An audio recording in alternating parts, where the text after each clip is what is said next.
দেখতে ছোট, রঙিন ও খেলনার মতো। এটাই পৃথিবীর বিষাক্ত ভয়ঙ্কর প্রাণীগুলোর মধ্যে একটি, নাম ব্লু রেঙ্গিট অক্টোপাস। এর সাইজ মাত্র 5 সেন্টিমিটারের মতো, মানে ওই একটা চামচের সাইজ ধরতে গেলে ওরকম। কিন্তু এই অক্টোপাসের ভিতরে এমন ধরনের টক্সিন আছে যেটা সায়ানাইডের চেয়েও 1200 গুণ বিষাক্ত। 1200 গুণ। এর এক ফোঁটা বিষেই 26 জন মানুষের মৃত্যু পর্যন্ত হতে পারে। কিন্তু ভয়ঙ্কর ব্যাপার হলো যে যখন এ কামড়ায়, যাকে কামড়াচ্ছে সে কিন্তু কিছু টের পায় না। প্রথমে হাতটা অসাড় হয়, তারপর গলা, বুক, শরীর, শেষে শ্বাস বন্ধ হয়ে তুমি মারা যাবে।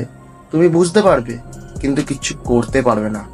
এখনো পর্যন্ত এই প্রাণীর কোনো অ্যান্টিডোট নেই, মানে একবার কামড়ালে মৃত্যু তো নিশ্চিত। সব রকম রঙিন জিনিস ভালো হয় না, কিন্তু জীবনে যদি কোনোদিন দেখে থাকো ভুলেও ছুঁয়ে না কিন্তু। আর এরকমই রহস্য ভিডিও দেখতে চাইলে সাবস্ক্রাইব অবশ্যই করো, লাইক কমেন্ট শেয়ার অবশ্যই করে দিও, আর কমেন্টে বলো যে তোমরা আগে এরকম কিছু দেখেছো কি না। হ্যাঁ কি না অবশ্যই বলো।